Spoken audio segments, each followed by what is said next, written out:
back.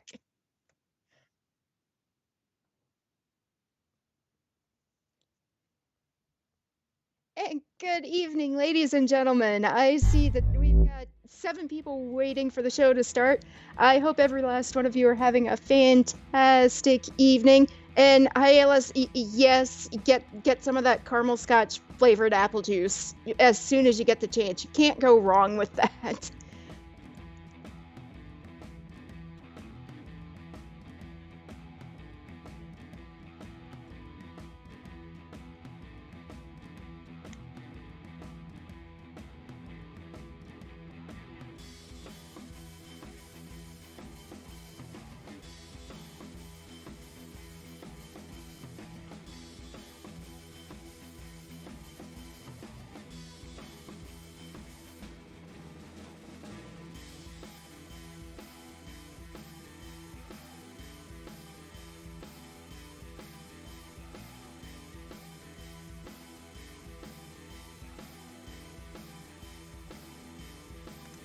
And just in case you guys missed it before you got here, I did actually post the link to our Discord channel, so you guys can definitely join us there and chat it up.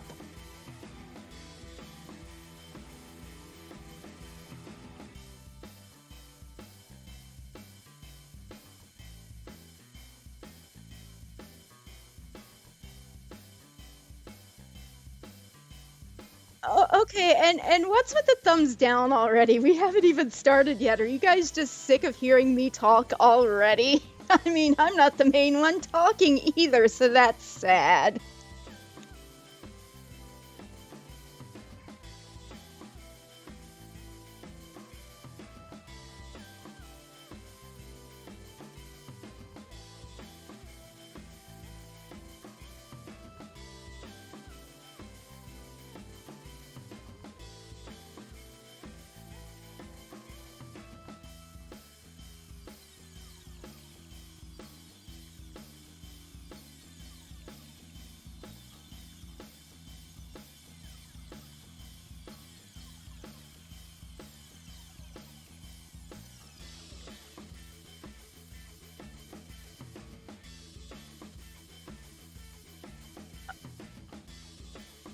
Homegrown product review. What does your channel actually feature? Yeah, can we get some details on that?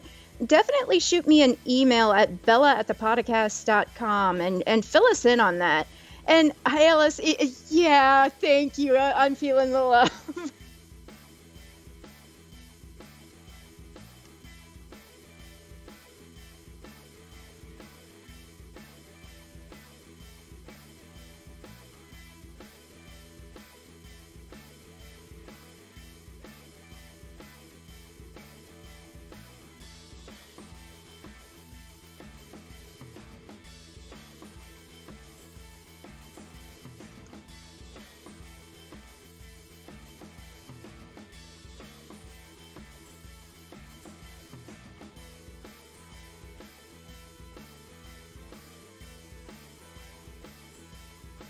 And lifelong learners and hi, Alice. I've got your questions down on the list, and we will get to those. Okay?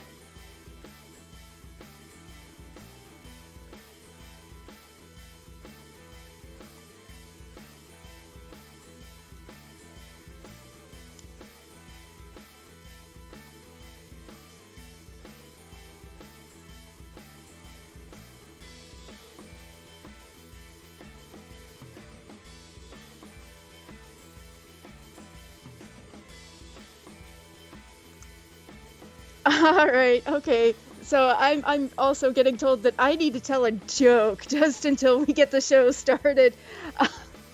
Okay, what is where does the pirate want to get a part-time job? IHOP. I know that was a horrible, horrible joke. You guys can laugh at me all you want. I don't really care.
Ladies and gentlemen, welcome to the Podocasts live Saturday night. Happy to be here. The Podocasts is your home for rational crypto news and objectivity, leaving emotion at the door and talking about what we like, why we like it, and where we see it going. We are not offering financial advice. We are telling you what we do, and that is all. We don't slow down. We don't let up. Full speed is our only speed. I am your host, Scott, pragmatic investor who has won and lost fortunes, and joining me, as always, is the greatest producer of all time, Belle. How are we doing tonight, Belle?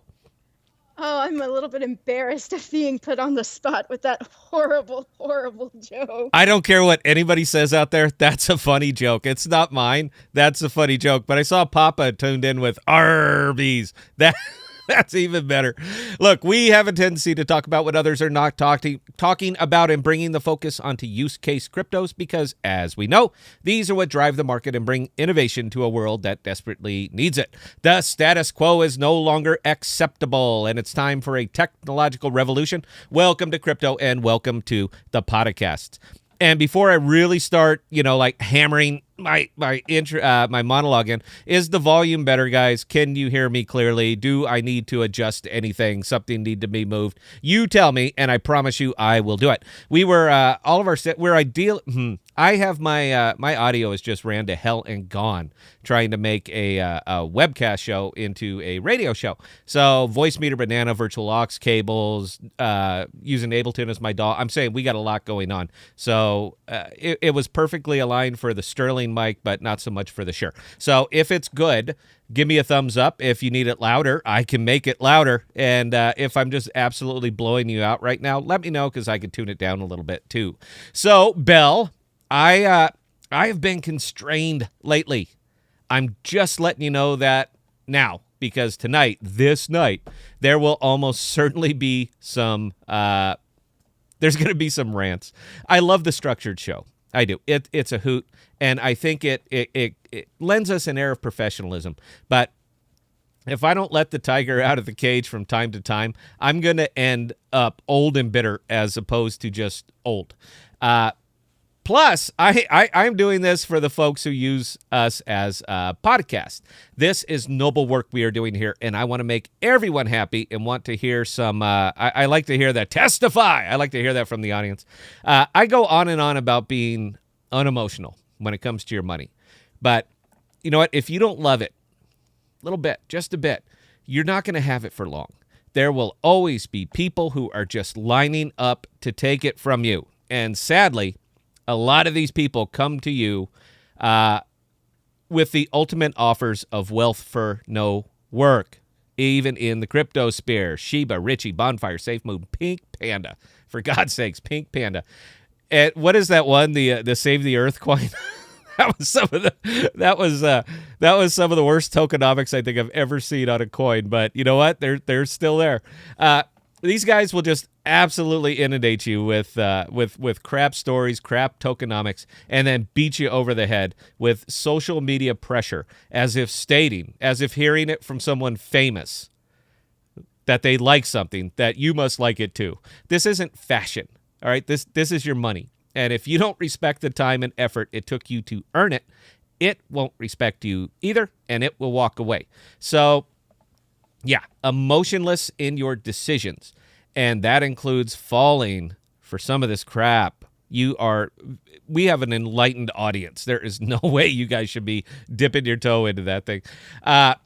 We have apparently now the podcast. Who would have thunk it? We have just enough stroke to have these guys posting in our comments about all of the great opportunities that are available for such and such a coin. It takes me about 2 seconds reading these to know that they're just absolutely full of it. I don't have, my time it's kind of limited. I work full time and bringing you guys original, rational thought all the time. I got to sit in front of the computer for a bit. So I really don't have time to scrub all these comments. So I am putting it to the podcast audience, our core, the podcasters, the OGs. When you see one, and you're going to know it, same way I know it, please go into attack mode in the replies. And because I don't expect anyone to work on my behalf for free, The best, that was my phone. I know, keeping it professional, right? The best reply that really gets me giggling gets a free podcast t-shirt, and we pay the shipping. So have some fun with it. But please be civil, no profanity, respectable. Just tear the heart out of their plug. I would find that hysterical. And not the normal asks, of course. We solicit from our audience recommendations, but these are good ones. You guys are asking us about actual products. I'm talking about the same cut and paste comment on 10 different videos of ours. You just can't miss them.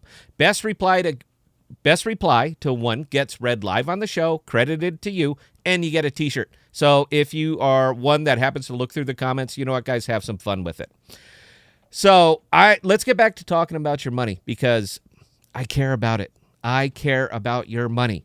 We aren't a big channel. We are not solicited to plug products or plug coins. We never will be, because we're one of the rare elements that seems to be missing from crypto reporting. We are candid. We are absolutely candid. We don't give price predictions, or very rarely, and only when they are like stupidly obvious. We don't do it because nobody knows, regardless of what they tell you. If they knew, they wouldn't be making crypto videos. It's a lot of work doing a show like ours, pure original content without following the formula and looking at things from realistic angles, because we care about your money as much as we care about our money. So I'm doing my absolute damnedest to make sure you don't get screwed with your money. Fortunately, and again, I got to go back to the audience, ours is much more enlightened, that I really don't have to be drilling down into these sucker play coins. If I'm talking about one, it's just because our audience is growing a bit, and I want to make sure that the new folks know where we are coming from. I'm not trying to beat a dead horse, just trying to be thorough.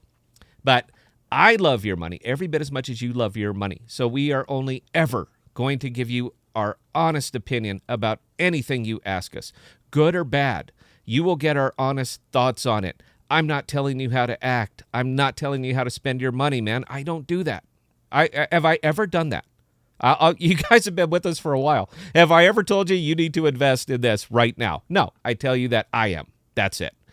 I have no problem missing from time to time. Again, can't predict the future. But as long as we err on the side of caution, I'm good with that. You might not have hit a home run, but you didn't lose anything. That's kind of where we want to live. This is a tough space, man. Crypto it's a tough space to do well. This is one of those that really pushes Doublethink to the absolute limit, and it just hammers a lot of people often. I mean, often. For those who are not familiar with George Orwell, Doublethink is the ability to hold two opposing viewpoints in your head at the same time and believing them both to be equally correct. Now, for a really easy example, and I'm asking you guys tonight, see if you dabbled in Doublethink just a bit. Recently, AMP was listed on Binance US. It might well have not have for all the movement it received. We were very passive in our reporting of what was about to happen because we, again, don't want to just throw cold water on people. That's not nice. But as I have stated many, many times, we have a good audience. You guys are the best. And as the best audience, you know deep down that AMP derives its value from usage, its long-term growth from usage. And only that. That's what it is. Long-term gains are tied to usage, period. But knowing that as fact, did you believe for a little bit that Binance might be the thing that sets it off? Did you? Are you maybe hoping that a listing on Binance Global, that's what's going to peg it? I see it on the Reddit, and they're already talking that one up. They're already saying, oh, just wait till we get on the big Binance. That'll set it. This is Doublethink. This is believing both opposing statements are equally true. Listings are a speculative movement. Usage is an organic movement. These are opposites.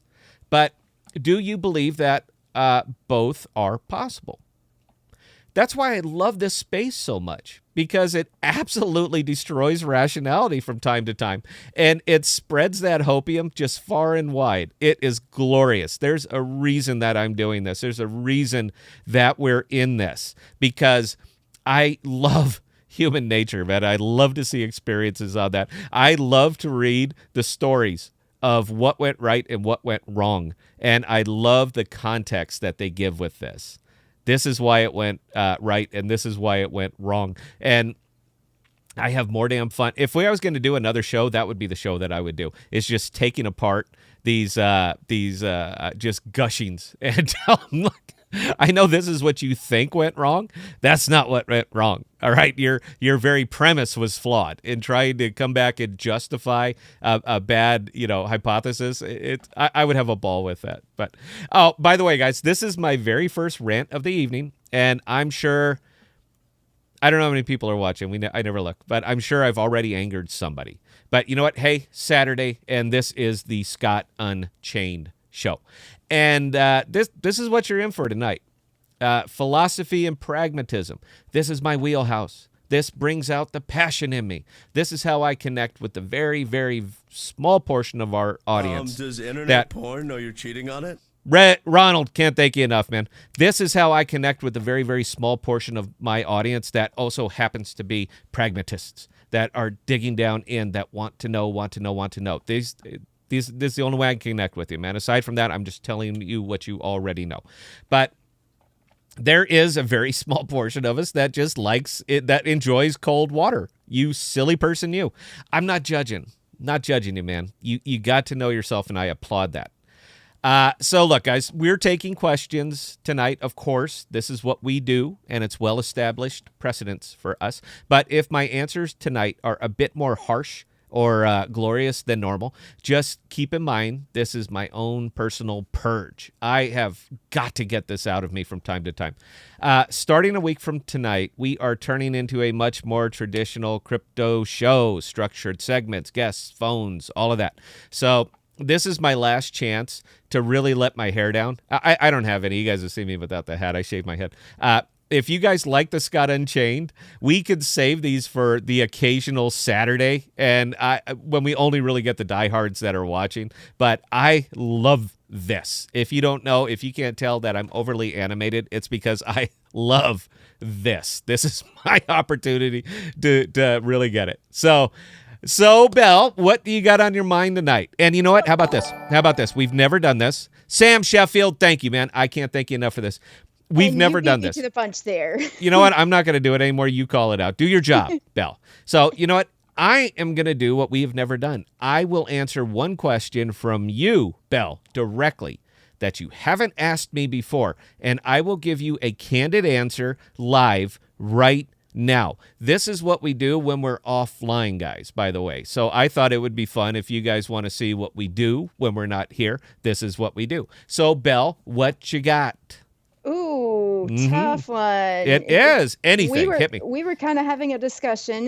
There are some real beginners in here who might not understand what the term liquidity means. Would you explain that in a dummy fashion? Okay. That's the amount that is available to be purchased, moved, bought, or sold. So if you have a whole bunch of AMP and your AMP is staked right now, your AMP is not sitting in liquidity. There is a step that you're going to have to do before you can get your AMP back. It's like trying to spend cash, but all your cash is in the bank. You're going to have to go to the bank, get the cash, and then you could spend it. So for that time, you can consider your cash invested as opposed to sitting in your pocket, sitting in your wallet. So liquidity is kind of this is what moves markets, is being able to buy and sell it. And it actually came back, got me thinking about something that we were talking about on the last show with our one caller. Guys, we turned the phone lines on. You guys are welcome to call in, man. Look, I'm not an ogre, all right? I enjoy having conversations. But what would happen to the AMP, to Flexa in particular, if one of these massive bags dumped, if they just decided they were going to let it all go? They're not going to. I think my answer was pretty good on that. I wanted to be really, really clear, though. if they decided at a stroke to sell 16 billion amp, they can lock the value at a very specific price for a good long time as people try to gulp that up. But there's not $16 billion worth of book orders on this token ever, anywhere. So if they just want to take anything, I think it would be fun for somebody should go back and set a limit, a buy at .0000000. I think they go 12 decimal places on AMP. Set it down to that on one and put like $8 in it. So if somebody does decide to do that, you're about to get 8 billion AMP. If they just said, hell with it, I'm done, I'll take whatever I can get for it. And you have that little order sitting down there at a millionth of a penny, you're about to do well. So I think somebody should go back there and make sure that it's there. Make sure that you have it there. Just for giggles, in case somebody decides to do that. And then, you know what? They will be able to sell because there are buy orders sitting there. So, all right, guys, look, I've been loving the hell out of the monologue tonight. And again, this is pretty much the show. So if you didn't like the monologue, I can't promise you that this is going to get better, but please stick around. You never know what I will say on Saturday. And I can't actually hit the apple juice on the show anymore. We got demonetized on our last live stream. Apparently, either I was reported or somebody figured out that my apple juice that's in my Deathly Hallows glass might not be apple juice. So we got demonetized on that video. So I have to take my breaks just a little bit more frequently because I can't do it. I can't do it live anymore. So there we go. All right, Belle, one question before we break. And what you got, Bill? One. All right, lifelong learners. You said in order for AMP to take off, an established company needs to build on AMP. Did you mean AMP needs more partnerships like Income, or did you mean build on it? Well, Income is partnered with Flexa. They're not partnered with AMP. So when I say that we need more people to build on AMP, I mean we need like Bank of America to decide we are going to start processing cash payments using crypto as a collateral. I'm sorry, using AMP as a collateral. So they are going to build on AMP. That's what I'm talking about. We need pick your poison, man. It doesn't have to be Bank of America. You know where I'm going with this. AMP is not Flexa. Flexa uses AMP, but AMP is not Flexa. Anybody can build on AMP. Anybody. So. But there's going to be a cost factor. You have to have a use for it and so forth and so on. So that's really kind of what led to that video today and what I was talking about where I said, oh, goddamn, what did I say? It's my own video, man. I forgot. Just derailed myself. You know what? I'll pick it back up after the break, guys. I got to get some of the apple juice in me. So, cats and kittens, please give us 60 seconds and let me wipe my sweaty brow. Coming back with the guns ablazing. So, please settle in and let's have some very good talk tonight, guys. We'll be right back.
Oh, guys, we found the workaround. Belle just told me about the workaround that I can do so that I don't have to take those breaks as important. As we say on this show, and as we always say on this show, as you can see right there, that this is not financial advice, but what it also does is it masks me wonderfully, so I can do whatever the hell I want behind this thing.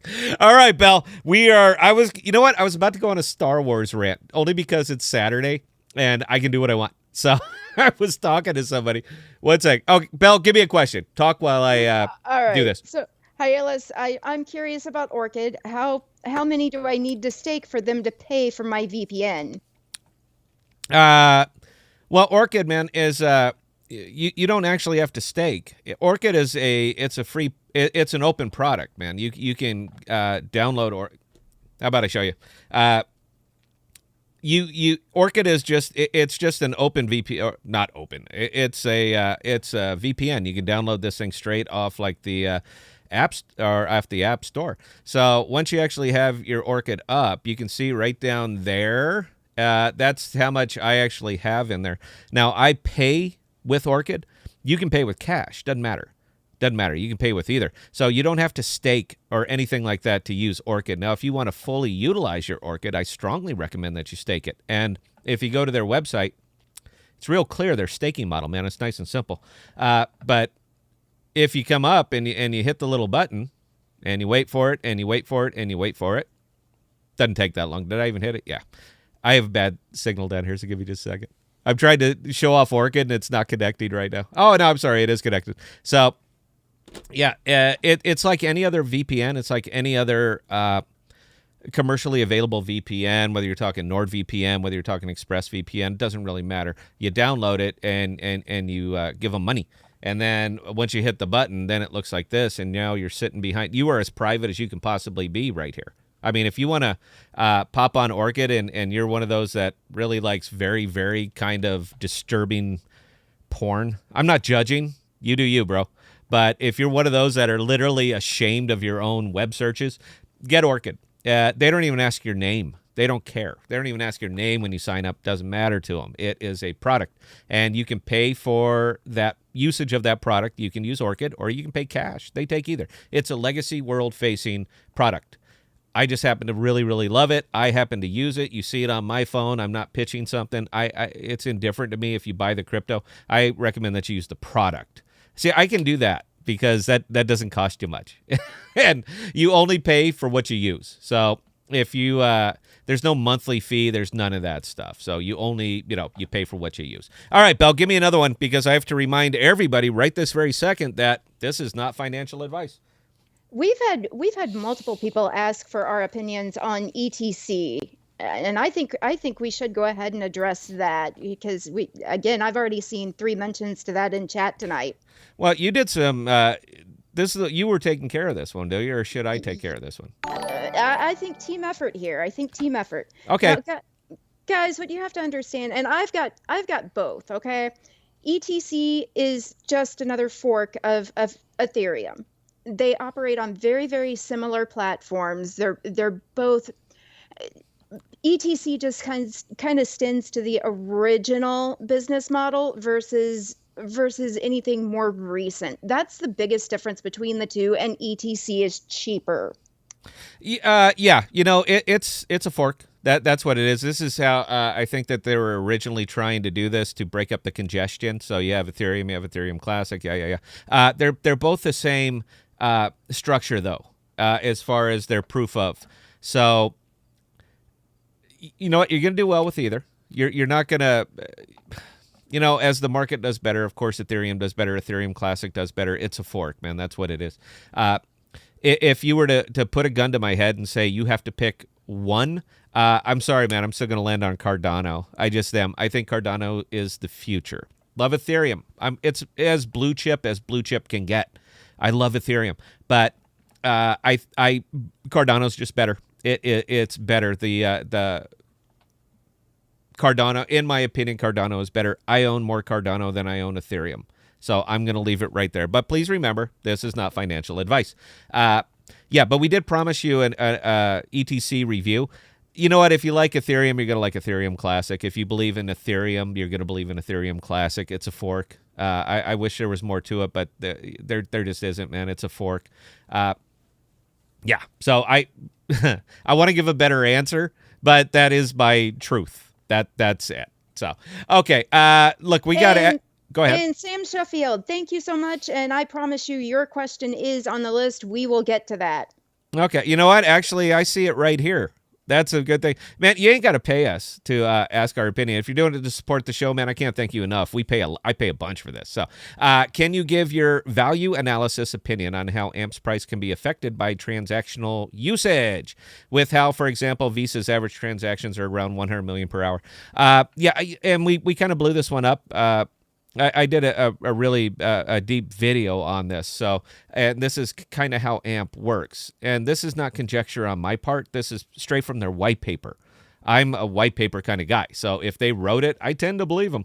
The 0.5% of AMP, and I want to make sure I'm answering the question that I understand it. But AMP, the transactions, the merchant fees, the 0.5% on every single transaction, that transaction fee is taken by Flexa, goes directly to the open market, and it purchases a one-for-one volume. So let's say the total transaction was, let's say that the merchant fee was $4. Good enough. Flexa takes that $4. They go to the open market. They buy $4 worth of liquidity from the open market. They take that $4. They put it on the Flexa network, and it is evenly distributed amongst the stakers by percentage. If you have a lot in, you're going to get more. If you have a little bit in, you're going to get a smaller amount. But the percentage is going to be equally divided amongst the stakers. So at that time now, that liquidity has been removed from the open market and it has been staked. So the intrinsic value of the staked amount of Flexa has just increased by, let's say, $4. That's how it works. So more transactions are better. And this is another one that we dug into. I wouldn't do this, but it's Saturday. It's also why Flexa is not showing you the numbers, man, and they're not going to. It's going to be a while. They need to get out. They need to get established. They need to get actually implemented with all of these partnerships that they've been talking about, because right now all it is press. We are partnering with Income. We have partnered with Sheets. We have partnered with all these other things. But I noticed that if you go to the Spend app, you don't see Sheets on there. You don't see any of these Income partnerships on there. You don't see any of this because it hasn't been implemented yet. So I would not expect to, it's probably not going to be for months. And I know everything that we're talking about with AMP is always in the future, in the future, in the future. This is why it's such a long hold. But we're not going to see any of those numbers until they actually have decent enough numbers to show us. If they showed us right now, this is opinion. This is, look, not financial advice. This is opinion. If they showed us right this very second how much volume they're actually processing, I think most of the staked value would disappear. And the reason I would say that is because right now that money it's not doing anything for you. It's earning you 3.89%, something like that. Good number. That's a good number. But if you would have, let's say last week, you took my advice and you bought Fetch. Let's just pretend that you did. That same 3.89% that you have staked, that you've earned on the Flexa network, you would have gotten 35% out of Fetch. So they need this money staked. They need to leave it there. But you could do better elsewhere. So that's why they're not going to show you the numbers. And again, I would never do this during the show. I would certainly never do it. You know what? I might. Next time we get Eli on, I might ask him this question. Would you guys like me to ask him this question? He won't answer it, but I would love to be on record with it. So that's why you're not going to see these numbers. You can keep hacking on it. You can keep asking and asking and asking, but you're not going to see them, because if you saw the volume that's being done on here, you would not be impressed. You want to see it. Look on the active order book, and when you see these transactions for 0.00041 amp, that was a transaction. That's what it is. That's what you're seeing when you see such a minuscule amount. But the kicker is, take a look at how many of them you see, because it's not much. It is not much. And those are actual processes. Those are actual transactions that have occurred on the Flexa network and are now being realized onto the open market. So I hope that answered your question. And Sam, when we get to average transactions of around 100 million per hour, you're not going to see it on Flexa. I don't see how, but if you did, yeah, this thing that'd be it for it, man. All right, I would not be doing crypto shows anymore. There'd be no point. I would just be riding my amp right up to Mars. So there we go, man. Hope I answered the question. Bell, carry on. What else we got? Or I will do my Star Wars rant. I promise you I will. Jesus' God was asking me to ask you to speak on Fletch AI. He flat out said, I'm not asking for financial advice, but I put money on that project. When did you put money on the project? Let me ask you a question. When did you put money on the project? Did you put money on the project when you saw it show up on my board, or did you put money in the project after it listed on Coinbase? That's a fair question. I'm more than happy to speak on Fetch. I'm a huge fan, man. I am a monstrous fan because I like to entertain use cases. You guys hear me do this all the time when I'm talking about how you could use a crypto at point A, point B, point C for reason A, reason B, reason 1, reason 2, reason 3. I love use cases. And when you're talking about Fetch, artificial intelligence, driven by blockchain, maintained on blockchain, when you're talking about that, it gets me visibly excited because I can think of 15,000 uses for this just off the top of my head. Let me give you one. I don't want to just I don't want to make just blanket statements. I can tell you anything, and then I don't. So let me think of one right here off the top of my head. Storage, which you guys know I'm a big fan of. It's on the board. I'm a big fan of storage. So there was a few folks that got together over there in California where I'm going to say the Teslas live. And you guys that are familiar with Teslas know that these things have cameras like all over them. They're huge amounts of cameras, and they record everything. Now, for you to get the data off, you have to put in a thumb drive or something. You have to plug something into it to download the all of the traffic, all the video that was on there. It takes time. And if you don't download it, eventually the storage on it will fill up and it just won't record anymore. So what these guys did is they got together and figured out a way to, I'm not going to steal their IP. It was their idea. And you know what, Bell, find that article, link it up so these guys can read about it. But I'm going somewhere with this. So they found a way and the total cost is like $60 for them to manage to hook it up. It's a single box, and you hide it somewhere on there. You plug it in, and what this thing does is every time the box gets within Wi-Fi range of something, it takes all of the traffic camera that the Tesla car has shot, and it uploads it to your storage account. It uploads it automatically to your storage account. This blew my mind when they figured that out, because I love storage, decentralized storage, very inexpensive storage. And your car with this box using their method will download all of your traffic camera from this thing up to the blockchain, to storage, safe, secure, unbreakable. This stuff will go up every time you get within Wi-Fi range. Now, the only thing that it would need to figure out the right time to do all of this would be to wrap something like some kind of fetch AI around it that will determine through usage, through learning, artificial learning, when is the best time to do this? When does it need to do it? So it doesn't have to figure it out. Fetch will figure it out for you. So you wrap a little bit of fetch around that with that little bit of IP for storage, and every car on the planet that has cameras on it will literally never lose a drop of that data ever. It will go directly to something like storage or something like Siacoin. I think that's a good use case. You think cameras are going to go away? You think that there's going to be less of them? How about this? We take that same technology and we tie them into business cameras. That all the cameras that are around all these different businesses. How about you tie it around that so that it knows when to do it? You're going to be talking about breaking up massive roadblocks of how do we store this data? Where do we put it? How do we do it? How are we going to set up more and more racks to store more and more of this data? You don't even need to. Fetch figured it out for you. Now, if that's not something that just gets you a little bit thinking, like, wow, what a nifty idea. Start branching off from that. This is what Fetch does. This is why I'm so excited about this one.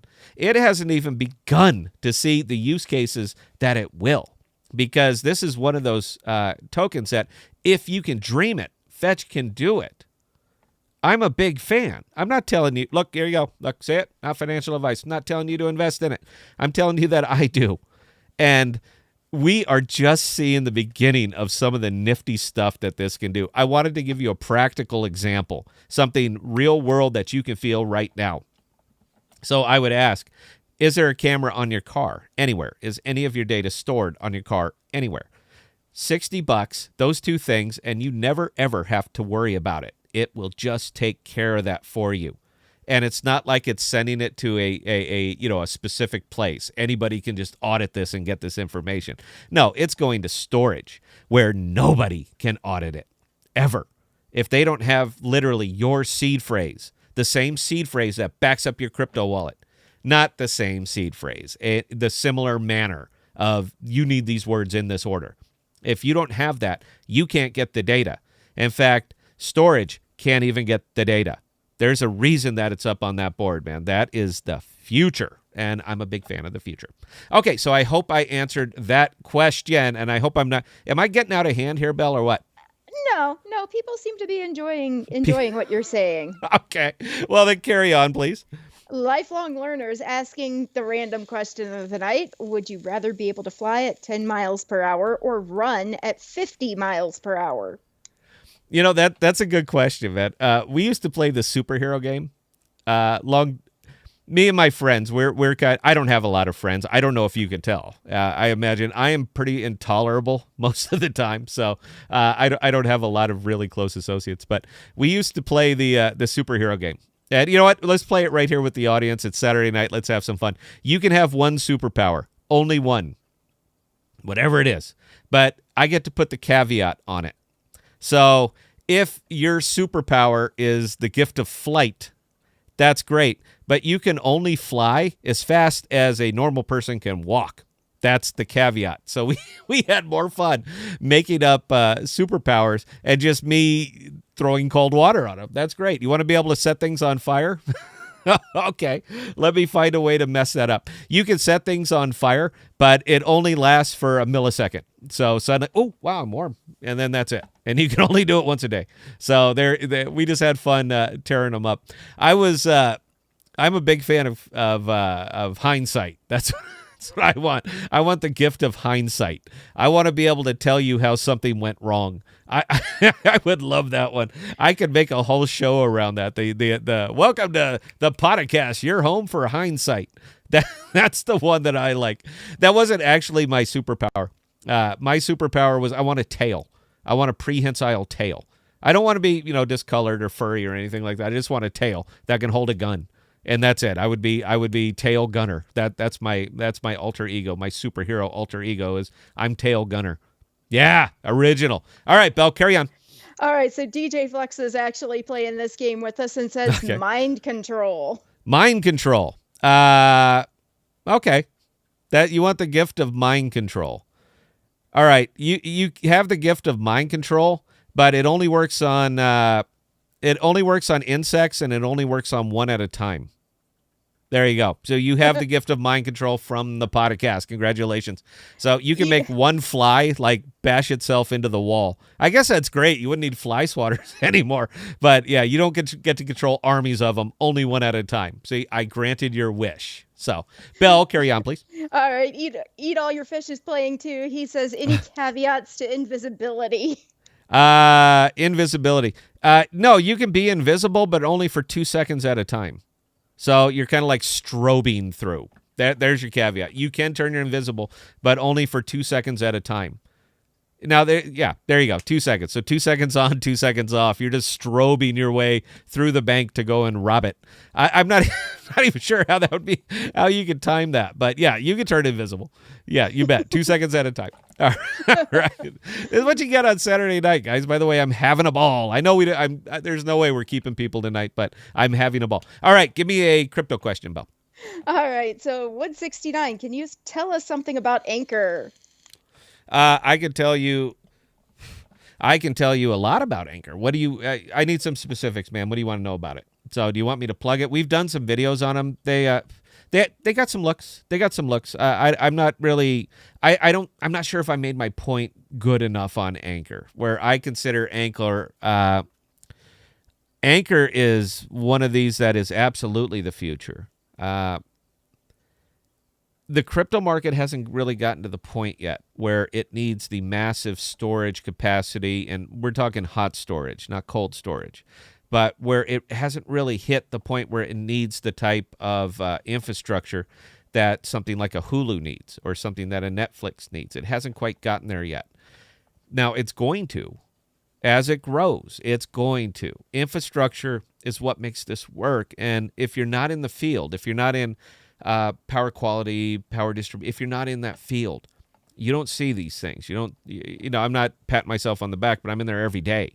So I see what it is, what it takes, the amount of effort it takes to maintain 99.99% uptime. It is shocking. And what Anker is doing is they are cruising all of these big, massive data centers, your Facebook, Google, Alphabet, Amazon. And it's funny to me because they are competing against these places. But for some reason, they would rather work with an enemy than just have idle racks. So what Anker is doing is they are shopping these places and saying, hey, you could leave them idle, or we're ready to go right now. We have data that we're ready to host on here right now. But we understand that we're not, we're going to work something out. So that's what they do. And I'm sorry, man. Look, this thing is going to go. Not financial advice, like boom, boom, boom, boom. But as the DeFi continues to grow, as more coins come up, as some of these smaller coins continue to grow and grow and grow, and they bring in new features and new innovation and new everything that goes along with the new a new feature, it's going to take more data, more effort, more space. It's going to take all these things. And you got Anker that's sitting there going, hi, guys. Hey, what? You need help? Me, you? Yeah, I got you, man. I see you. So all you got to do is leave it to us. Push a button. Whoosh, there you go, man. It's sitting on a data center at Microsoft right now. These are big. It's going to go. So, and it's another one that I'm amazingly passionate about. But because I work in the space, I mean, I am there every day. So, yeah, I'm a big fan. I'm not telling you to do it. I'm telling you that I do it. There you go. So, Belle, if you could, please. I don't think I've stopped talking for 45 minutes now, but that's it's even impressive for me. Guys, if you could please give me 60 seconds. I got to fill up the glass. Give us 60 seconds. We'll come back with more of your questions, comments, concerns, or observations. Belle, Kim, may I take 60 seconds, please? You may. We'll be right back.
Thank you for giving me that 60 seconds just to calm the larynx a little bit. All right, Belle, give me is anybody chatting it up tonight? Do we have crypto questions? We do have a few more crypto questions. Let me have it. Arbjadin is asking, what is patented, Flexa or AMP?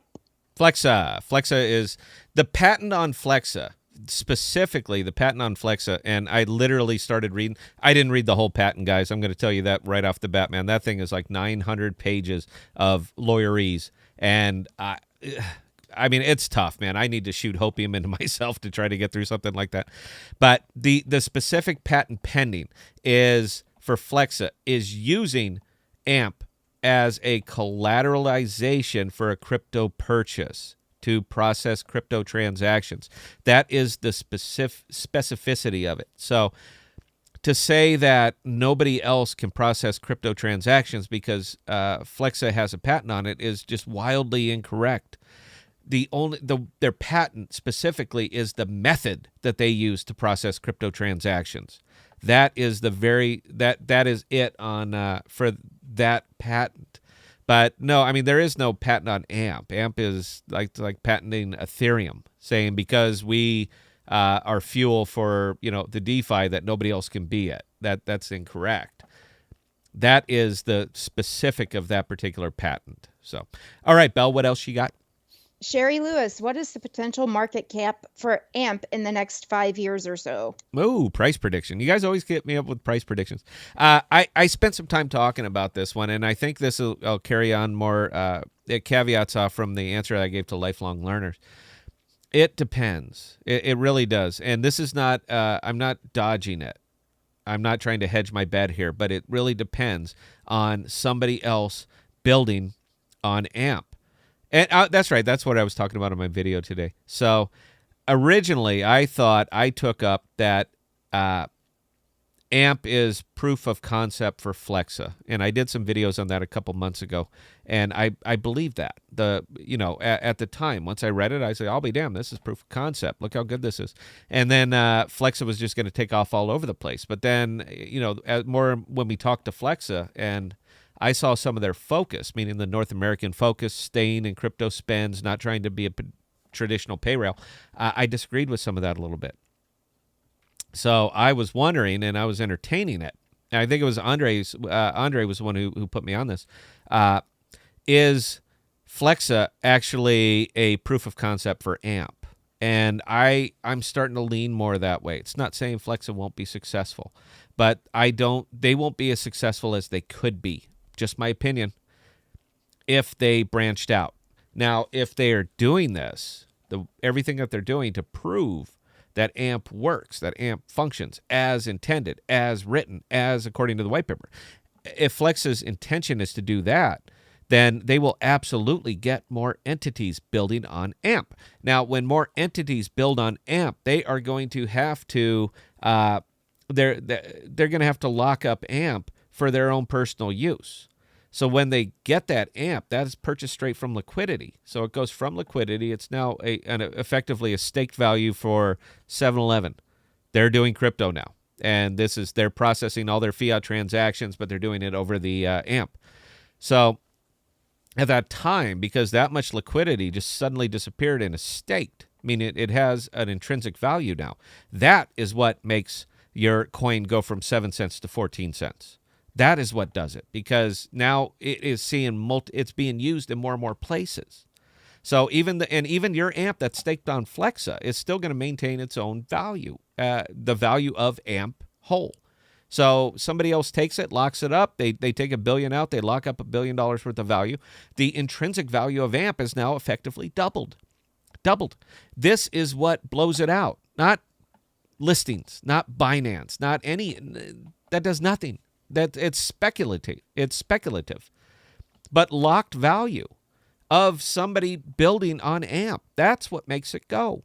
And because of the nature of AMP, the way it functions as a network, as they process transactions, it does the same thing on the 7-Eleven network, on the IHOP network that is built on AMP. It does the same thing because that's the way AMP works.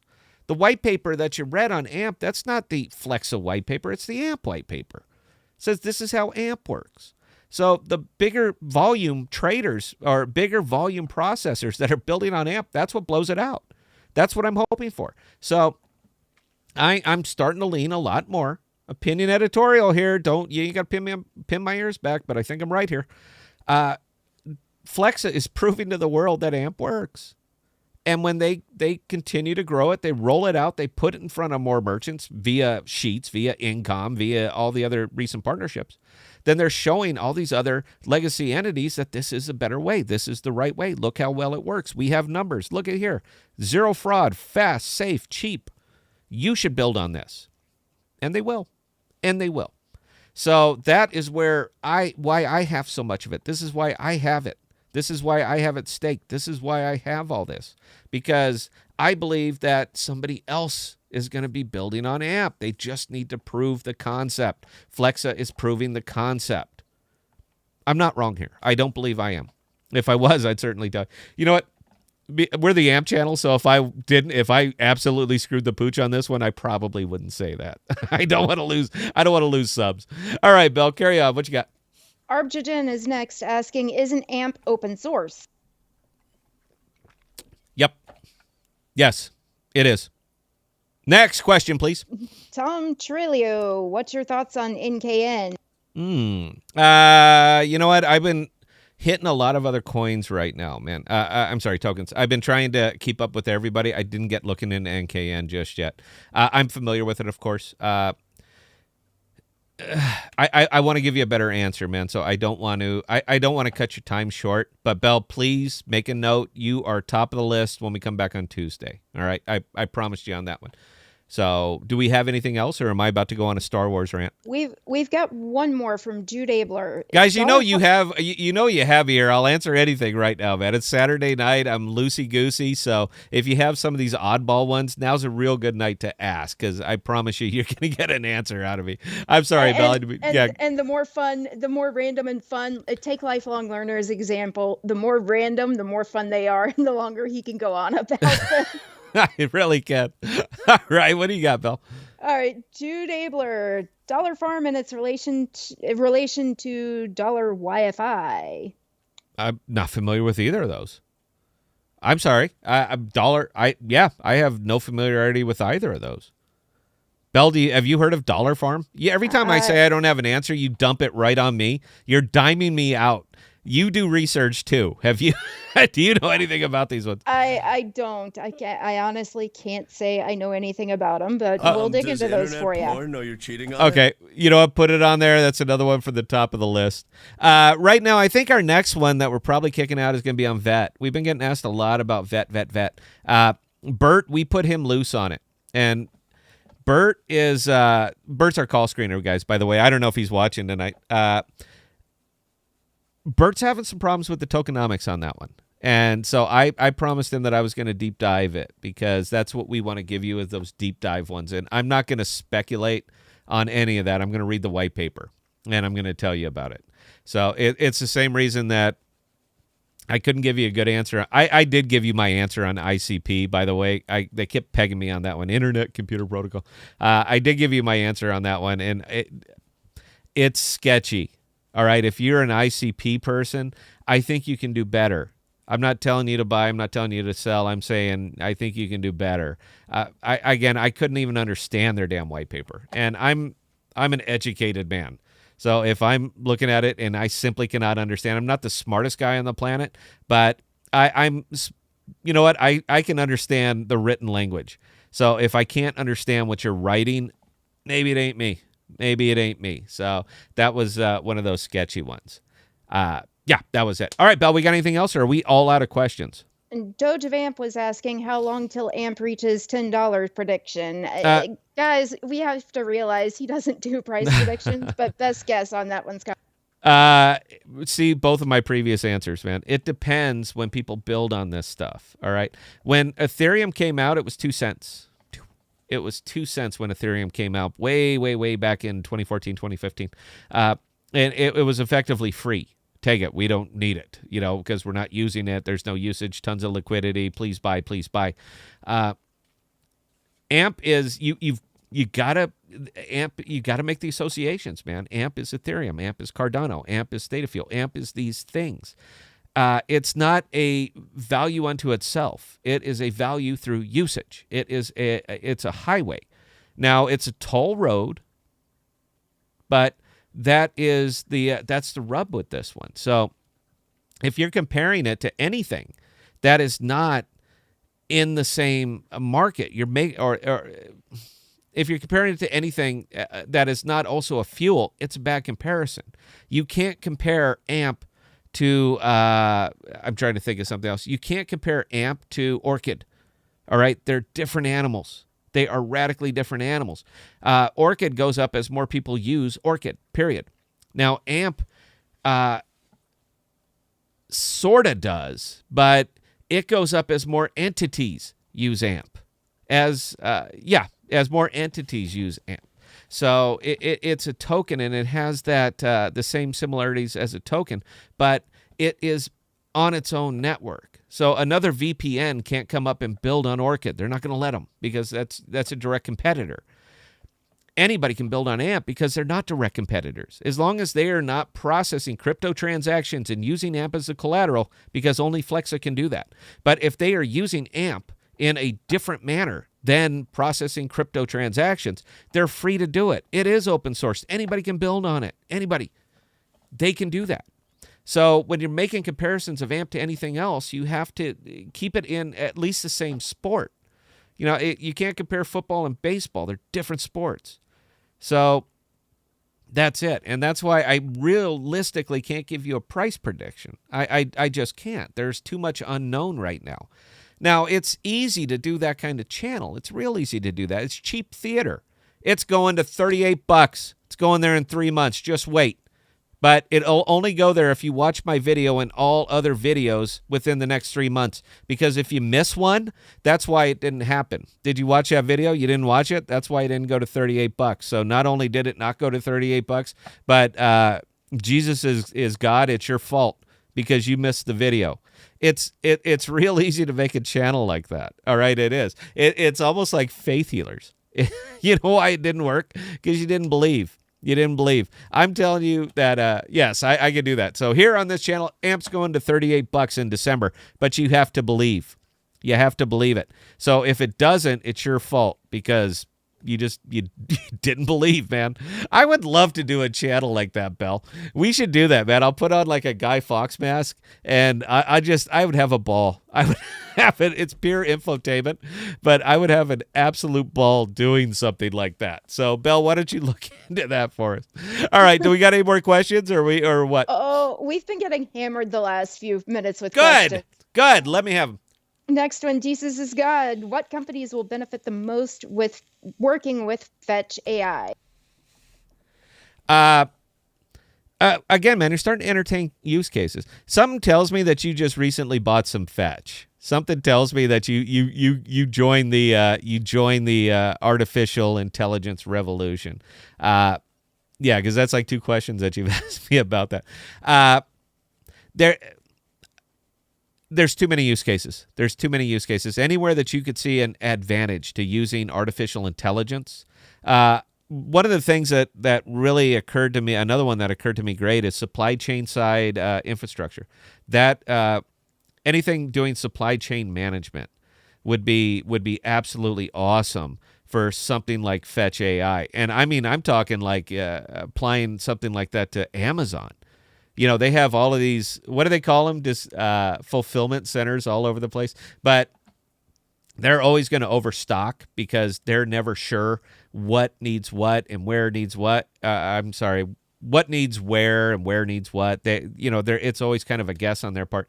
If they were to implement something like Fetch AI, that all it does is analyze the supply chain side, the who, what, when, where, why, and how for every single one of these things, it could draw them a model that would be so shockingly accurate that they could literally have boxes packed before the orders even come in.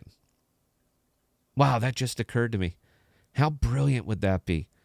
That if you put something like this into something like that is literally predicting orders. That means I know, I understand, man. It sounds far-fetched. Nothing like this could ever exist. Nothing like this could ever happen. It hasn't yet because blockchain hasn't done it. But you have something like Fetch that could. All it needs is time. Look at it, analyze it, peg it down. And the very first time that Fetch says you're about to get an order for earmuffs in this state, and then that order comes in, the whole world changed just like that. So, yeah, I could think of many, many uses for something like this. They're still proving out the concept of it. It's low. They're still proving the concept. But when they do, sky's the limit, man. And next stop after that will be Skynet, because Fetch AI will determine that there are simply too many humans. The reason that it missed, that its predictions didn't come true, is because there are too many humans. There are just too many humans on the planet. So Fetch is going to start working out a way to lower that number to something more manageable. Yeah, that's the Skynet thing. But until that happens, you might as well profit on it, right? Saturday night, Bell. I love Saturdays. All right, man, what you got? All right. So aside from laughing at the Terminator reference, all right. Everybody laughs, all right, until it happens. Then it happens, and now it ain't funny. So, go ahead, carry on, Bill. All right. Next question from Andrew. Should I stake all of my AMP or just a percentage in general? Hold less than 20K coins at the moment. Thanks. At 20K, if you can get them staked for about $3, start watching the gas fees. I know they've been gas fees have been getting a little bit bigger. Bitcoin's picking up. When Bitcoin picks up, lots of transactions, process it on the network, and yeah. So look for your gas fees. Personally, this is me, not financial advice. Less than 50, I probably wouldn't touch. It's not worth it. It's going to take you a while to get back that gas fee, even through the staking. So don't spend the money. Hold on till you get to 50 or 100K. Then go ahead and drop it on there. But I wouldn't do it for 20. If you can do it for $2, go for it. It's $2. But if you can't, if it's still going to be $8, $9, $10 to stake, it's just not worth it. So go ahead and hold it in liquidity. There's no harm in that. Dead air, Bell. Come on. Yeah. Oof. Next question's a loaded one. Astro the People's Wizard, what's your thoughts on making a tax coin and stake pool at the end of the year? You pay a little from the pool. Why should we have to pay tax like the old system? Well, that's a whole different argument there, babe. Death and taxes. I know. Does internet porn know you're cheating on it? I appreciate it, man. You're getting into a death and taxes kind of thing here. Back in my political days, that's kind of how Belle and I got our start, and it got so morbid. We were like, you know what, we're done with this. We can't do this anymore. But I would have been happy to have that conversation with you way back when. Yeah, man. I'm sorry, I don't have a good answer for you on this one. But you know what? We have a guy that is going to have a good answer for you. So we're bringing Emery on next week. A week from tonight, we're bringing on our crypto tax expert. And he will be able to answer every single one of these tax questions for you. He loves to do it. He is a fascinating guy. He is hyper-focused, knows his taxes. And as a freelancer on top of that. And he's a freelancer on top of that. So if you want to drum up some personal business for him, you know what? You guys knock yourselves out. We're staying out of that. He's a little flat. I'm going to let you know right now.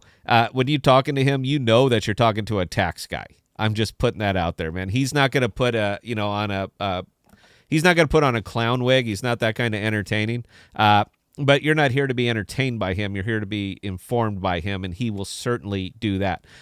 So if I'm jumping in, it's because we're trying to put the tainment in this a little bit. It's tough to do anytime you're talking with taxes. But again, guys, next week, same bad time, same bad channel. We're going to be back, and we're bringing you guys a tax guy. He'll stay as long as you want. As long as you guys have questions, he's going to be doing it. I don't expect to fill the channel.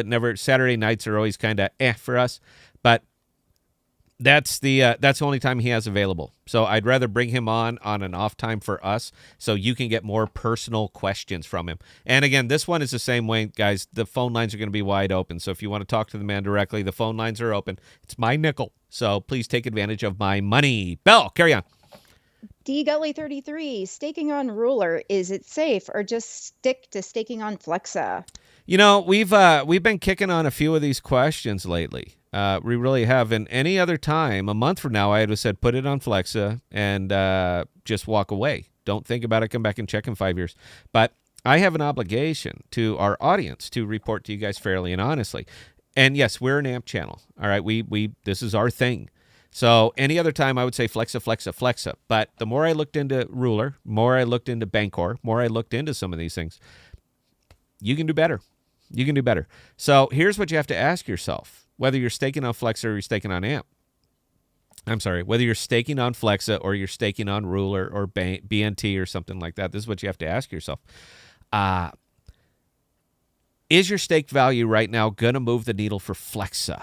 Meaning that if you're staking $12,000, let's just put it right there. You're staking $12,000 worth of AMP at 3.89%. Is that money going to be better served by being on the Flexa network right this second, because Flexa is about to make a big move or something like that, and they're going to need that $12,000 stake? Or could you do better personally, taking that same amp and staking it on Bancor? I'm not going to tell you the percentage there. You are more than welcome to look it up. Or putting it on Ruler. I'm not going to tell you the percentage. You are more than welcome to go look it up. But that is a philosophical question that every investor is going to have to ask themselves. Who needs my money more now? And it's a fair question. Please don't think that I'm turning my back on Amp or Flexa. I'm not. All right. These are our guys. That's where my money is. But again, we have an obligation to give you our honest opinion. And that's what I'm doing right here is I'm giving you my honest opinion. So if you think you can do better on one of these other things, personally, look into it. Look into it and do your own research. I'm not going to say, it's got to be Flexa. I'm not going to say that. I'm not. So, Belle, do we got something else? Gary Habe, do you think AMP could collateralize an insurance company? AMP could absolutely. Wait a minute. I'm trying to look at this question two different ways. Could it collateralize the payments? Absolutely. Absolutely. I think that would be great because that's steady payments. That's every month. That's transactions constantly. So, yes, I think that would be great. But I think you're talking about could AMP underwrite an insurance company? Is that what you're talking about? Now, if you were ooh. Wow. Wait a minute. I want you guys to think. Good question. I want you guys to think about that one for a second. Could it do underwriting? Well, on a dollar for dollar, I'm going to get back to Belle. Take a note on that question because I think you guys just gave me a video. I think you just gave me a video on that one. I never considered underwriting. I never considered underwriting. But wow, is that a good idea? I mean, that's a pops out of the sun. This is why I love this audience, man, because I don't have to keep coming up with new, fresh content to do videos about or talk about. You guys give to me. I never considered underwriting. Oh my goodness, would something like that be brilliant? The problem is fantastic. Well, question. The problem, of course, is going to be the upfront cost because you're still going to have to stake this. You're going to have to build your own pool. Because you can't just pull from AMP. You have to lock it up for you personally, your underwriting company, to be able to use this AMP. But if you could, you know what you just did? You just eliminated underwriting fees. You just eliminated those. Wow. I love this audience, man. I'm all over this one. All right, Belle, give me something else, and please take down who wrote that, answered that, or who asked that question, and get their name on there because I don't take people's IP. All right, so I want to mention you. Go ahead, Belle. Oh, already done. But anyway, Arbjajin is asking the next question: if AMP is not patented and is open sourced, what keeps another team from creating another token with the exact use case? Nothing.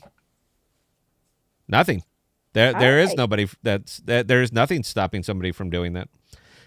The problem, the way that I see it, is that we barely got AMP off the ground. So what would be the point in building something that, a competitor to something that is barely off the ground right now? But there's nothing stopping anybody from doing it, but you have to find somebody who wants it. That's always the problem. You can build, there's nothing saying you have to drive a Chevy. You can build anything, but you have to build it and get somebody to want to buy it. So with something in relation to AMP, you'd have to get somebody who wants to buy it. Now, you might be able to, but you have to build it and then get somebody to build on it. So I'm not saying they can. I'm saying it's a lot of work. Ethereum has competitors, but when Ethereum first came out, there weren't any because Ethereum barely worked. Nobody even wanted Ethereum. So what's the point in building 4 versions of it? AMP is probably in a similar boat that it hasn't hit that kind of, real takeoff point that suddenly people say, wow, we could do something like this. It just hasn't gotten there yet. If they're wildly successful, I promise you there will be competitors. Somebody will build something just like it. Nothing's stopping them. Problem is, the problem is that you got to get somebody who wants to buy it. That's just market 101. All right, Belle, carry on. All right, next question comes from Luis Alvarado. Your opinion on Algorand? Well, again, man, you're talking about blue chips here. When you get into some of these bigger ones, yeah, Algorand, you're going to do well. You know what? It's almost, it hasn't hit these massive, terrible, wild swings now, man. It's starting to, it's starting to get reinforcement from the lows and on the highs. I mean, it's starting to get reinforcements there. This is one of the, it's a nice one in that. I think this is. I think just owning Algorand and holding it on Coinbase. I mean, hell, they give you 6% just for owning it. So you want to talk about something that's very easy to get into and very easy to stake? They'll give you 6% just for owning it. So yeah, I mean, it's if you're newer to crypto or you got some extra money and you're not really sure where to put it. I could think of worse places, if for no other reason than the fact that you get 6% on your money just holding it. So your downside is not really massive. Your upside is probably not huge, but it's getting into that comfort zone, that almost stablecoin comfort zone. So yeah, man, I'm just fine with Algorand. I still have some Algorand. I don't actively trade it, but it's 6% just sitting there. So why the hell not? Bell, carry on. All right. Haelis is asking the next 4%. question. I'm sorry. He corrected me. It is 4%. 4% on Algorand. Sorry. All right. The next question is kind of a silly one, but how was the birthday? Oh, I did not have one this year. I went to sleep on the 25th of July and I woke up on the 27th. So there was no birthday. I'm still not a decade older. So that's good. But thank you very much for asking. Yeah, you know what? Because I pretended it didn't happen didn't mean it not happened. Clearly I'm a year older.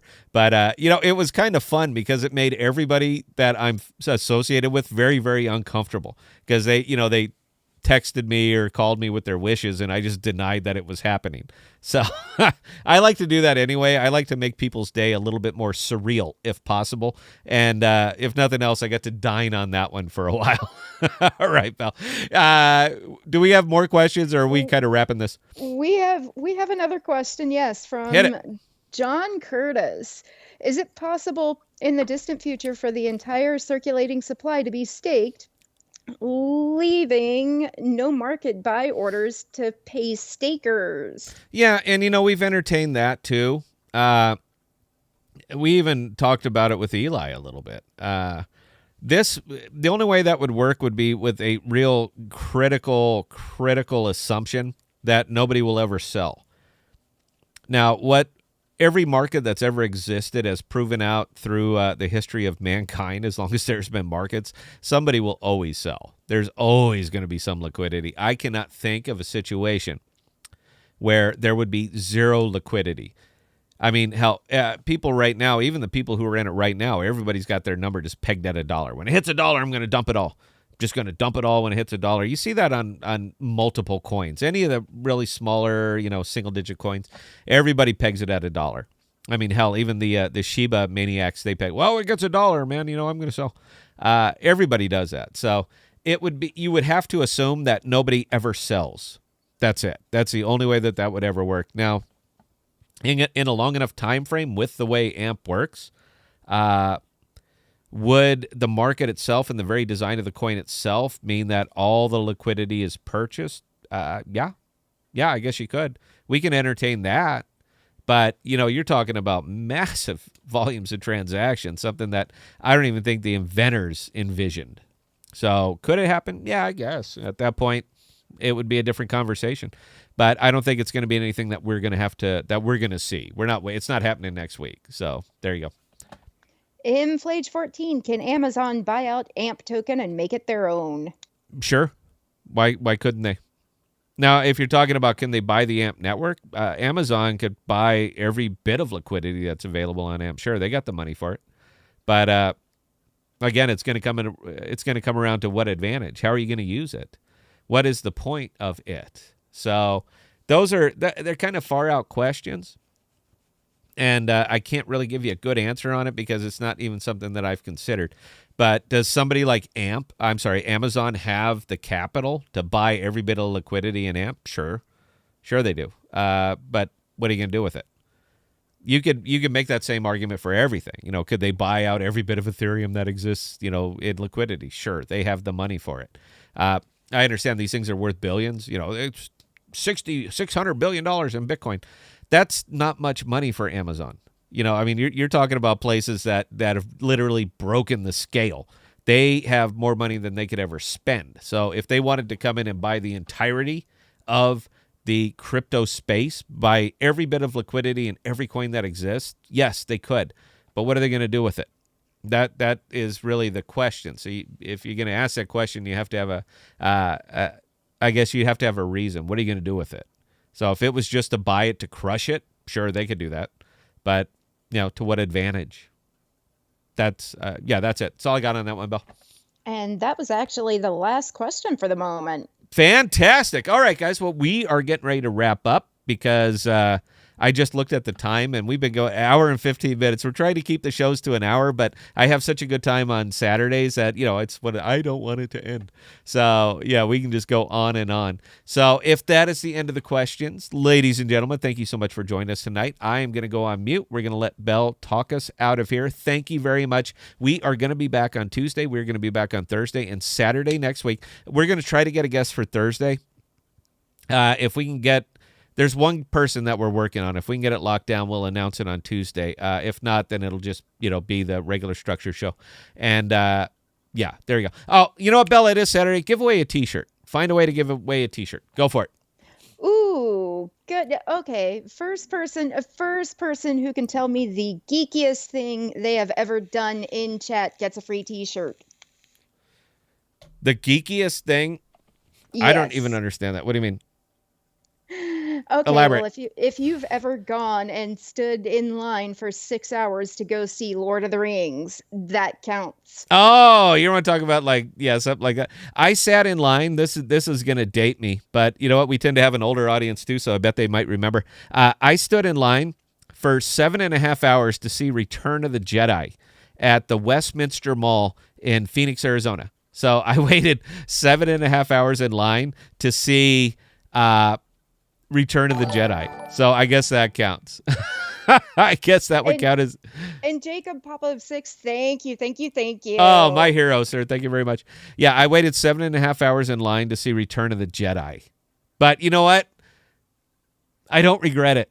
I just don't regret it because that was Star Wars when Star Wars was still really, really good. And while you guys are working this out, I will tell my story. Look, hands down, beyond a shadow of a doubt, the best Star Wars movie that was ever made was was Empire Strikes Back. If you say it was anything but Empire Strikes Back, you are absolutely wrong. If you say it was any episode 1, 2, 3, or 7, 8, 9, you are absolutely wrong. Now, I'm not one that comes and tells somebody that they're wrong, but if you said anything but Empire Strikes Back, and I will entertain Rogue One, but if you said anything but those two movies, you're wrong, and I will have that argument. If you're just totally in the geek space and you want to have the argument, I will bring you on the show.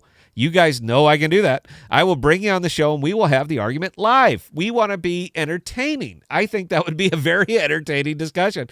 So if it was anything but those two movies, you're just wrong. And I'm ready to have a fight on this one, man. All right, I'm ready to go. Belle, did we get an answer yet, or are we still waiting on this? The first one that popped up in chat was from Eat All Your Fish. Ate cat food for a science project in 3rd grade. That's pretty freaking geeky. And there's no way you did that. You didn't eat cat food. I'll tell you what. Let's make sure. What was the flavor of cat food? And you got to answer right now. What was the flavor? Was it salmon? Was it ocean tuna? What was the flavor of the cat food so we can make sure you're right? But Belle, you have carte blanche on this one. You give the T-shirt to whomever you would like to give the T-shirt to. And you could have a classic one like I'm wearing. You could see that it was back in the day when we were still Scott and Maddie, the dark side of the podcast. So we have some of these classic ones. We have some of the new ones. We have some of the very, very old ones. But you can pick your poison. We've never been popular enough that we could actually give away T-shirts that anybody wanted. That's kind of the problem with T-shirts, is somebody has to want them. So, Belle, please give us. Is Eat All Your Fish? Is that who's getting it? Are you picking that one? Eat All Your Fish chimed in tuna. Tuna. Okay, I'm gonna say. You know what? It's your call, Belle. It's your show. I'm gonna go with that one because that's way geekier. Yeah, that's far beyond anything I would ever do. So eat all your fish. I'm about to put my email address in the comments. Definitely. Why do you got to email put me. in the comment? It's on the splash screen. It's right there. I know because some people still haven't realized that it's fixed on the splash screen yet. Okay. So I am gonna plug that in comments. Eat all your fish. Email me what size and where to send it to, please. If I don't have both pieces of information, I can't get it to you. Okay. You guys take care of that. So look, we got a lot of we got badgered pretty good in the comments that my volume was too low. I hope that I've got this thing fixed up because it is literally blowing out my own ears. So if I'm not sure how to make this louder. It is clearly a different microphone. This is the Shure SM7B. This is my baby. But again, we wanted to make sure that we got the sound dialed right. So if we were good, give us some thumbs up. If you need it more, give me one of these. If it's too loud, give me one of these. And we'll obviously look. We got one in our comment or in our thing. We got a thumbs down already. So I'm hoping that's for the volume. If so, sir, I will adjust it. But anyway, guys, look, I am talked out on this one. If you could, Bell, I'm going on mute. Please remind me to unmute when we're done. Take the 2 minutes, talk us out of here. And ladies and gentlemen, for each and every one of you who joined us on tonight's live stream, we definitely appreciate each and every one of you. And my God, the questions just keep getting better and better and better. We're a big fan of those. As Scott was announcing, we will be back on Tuesday, on Thursday, and again on Saturday. And Saturday at 7 p.m., we will have Emery coming on answering your tax questions. So again, if you guys have questions that you would really want the answers to that are tax related, definitely don't hesitate to email those to Scott and I. That way we can get them out to Emery if you can't listen. We thank each and every one of you for being here tonight, and we will see you on Tuesday.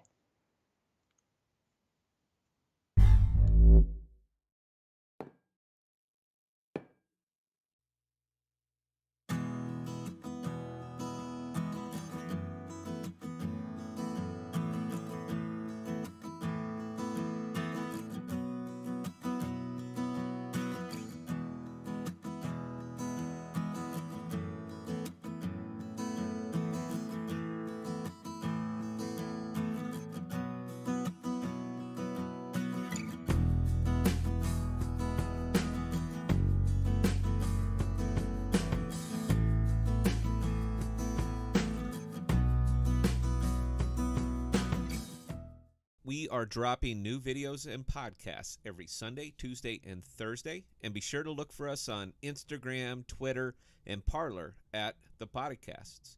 Also, visit our page at ThePodocasts.com, all one word, for all of our most current content.